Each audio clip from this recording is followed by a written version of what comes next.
ya saya rasa dengan yang terjadi di kemarin Agustus, sekarang kayaknya nggak ada lagi pejabat kepala desa, kepala daerah siapapun yang flexing sepertinya. Ya, terima kasih ya sudah hadir ke sini sekali lagi.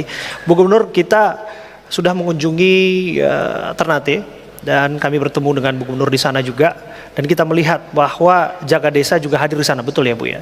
Iya. Ibu merasa bahwa itu yang diperlukan atau sesungguhnya itu adalah hal yang dianggap tentu saja harus butuh penyesuaian, Bu? Karena pada prakteknya kan memang upaya itu harus dilakukan untuk mengantisipasi angka korupsi terjadi di wilayah Maluku Utara. Ya, saya mengapresiasi Maluku Utara menjadi provinsi kelima untuk implementasi aplikasi Jaga Desa. Dan seperti yang tadi Mas Adi katakan terkait Banten, Maluku Utara juga punya catatan merah terkait dengan korupsi. Dan harapannya kita menuju ke zona hijau juga dengan adanya aplikasi Jaga Desa, bahwa di desa itu sudah ada sistem Siskeudes dan SID, tetapi itu kan pencatatan keuangan dan administrasi kependudukan. Dengan adanya aplikasi Jaga Desa untuk pengawasan dan konsultasi sehingga pencegahan. Saya pun ketika dilantik menjadi kepala daerah tanpa ada pengalaman pemerintahan dan birokrasi, sama halnya juga mungkin dengan para kepala desa yang dipilih oleh masyarakat desanya tanpa mungkin juga ada pengalaman birokrasi dan pemerintahan.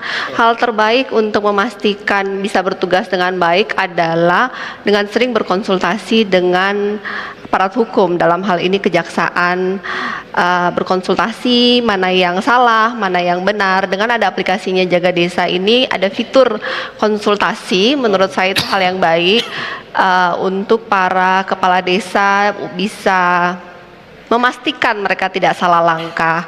Dan saya juga diinfokan bahwa aplikasi ini bisa mengakses data pemanfaatan anggaran sehingga bisa dilakukan pengawasan jika ada hal yang salah.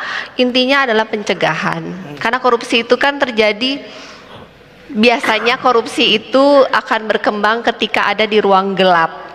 Harapannya dengan aplikasi Jaga Desa ini menjadi cahaya di tengah kegelapan, sehingga ketika seperti kita dalam ruangan terang seperti ini kan orang mau berbuat pun mikir ketika itu terang. Ketika sudah diawasi nama jaksa, saya rasa nggak ada kepala desa mau coba-coba ya, logikanya begitu. Kalau masih ada yang mau nyoba kan namanya nekat ya. Ya, luar biasa itu, jangan sampai nekat ya.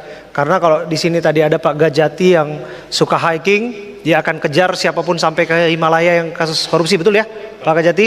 Kalau di sebelah kiri saya adalah mermaid alias Putri Duyung yang suka menyelam dan pasti bisa menyelam data-data siapapun yang menyalahgunakan anggarannya, betul ya Bu ya? Ya, dan sekarang kan digitalisasi ya, udah transparan. Mungkin ke depan jika aplikasinya sudah sangat stabil, bisa dibuka ke publik sehingga masyarakat desa bisa mengawasi secara langsung.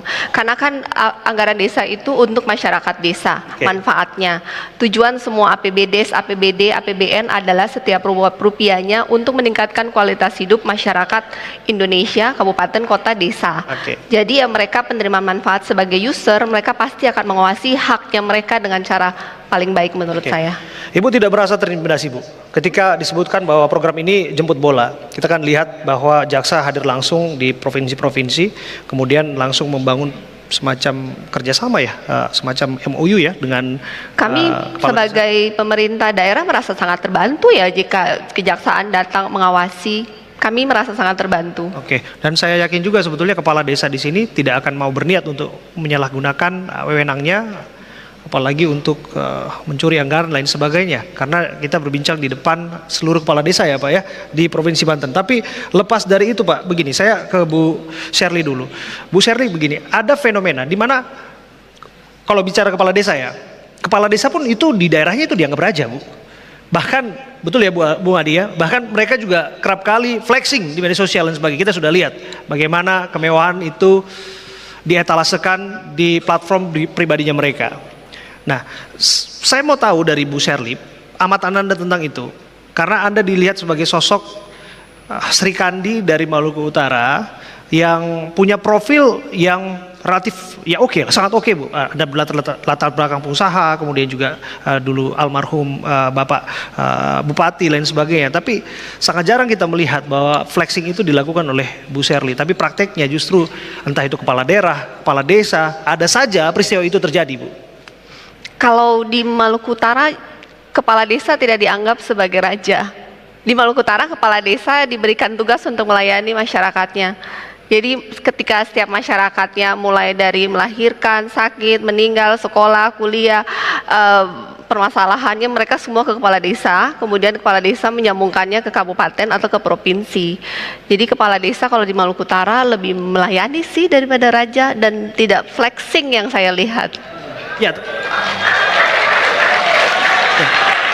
Tapi melihat fenomena itu secara umum, Bu. Saya ingin Ibu melihat secara fenomena umum? itu secara umum. Saya bukan Saya dalam sih konteks jujur, membangun konteks pertanyaan itu. saya jujur tidak pernah mengfollow akun sosmed kepala desa, jadi saya tidak melihat kepala desa yang flexing. Ya. Tetapi ya, saya rasa dengan yang terjadi di kemarin Agustus, sekarang kayaknya nggak ada lagi pejabat kepala desa, kepala daerah siapapun yang flexing sepertinya. Ya, luar biasa, itu jadi pelajaran ya Pak.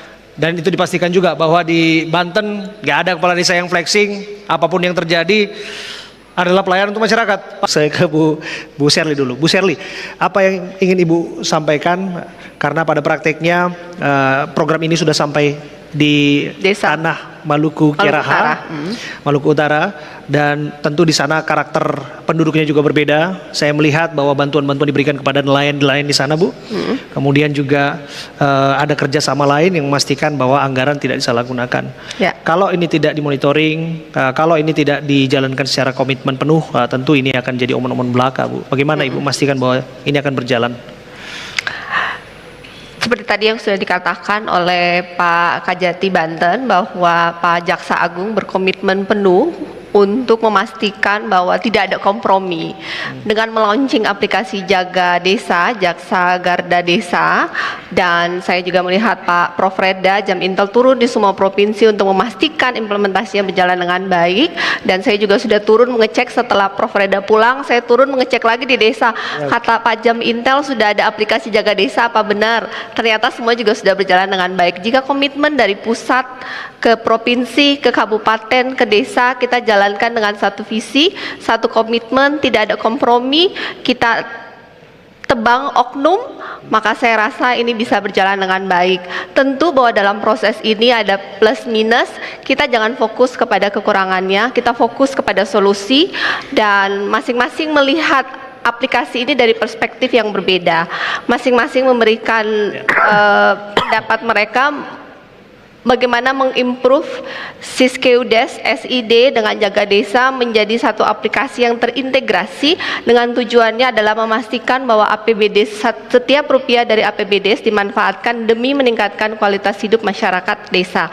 Jika kita bekerja sama, bergotong royong, maka ini akan berjalan dengan baik. Tentu harus ada improvement yang berkelanjutan.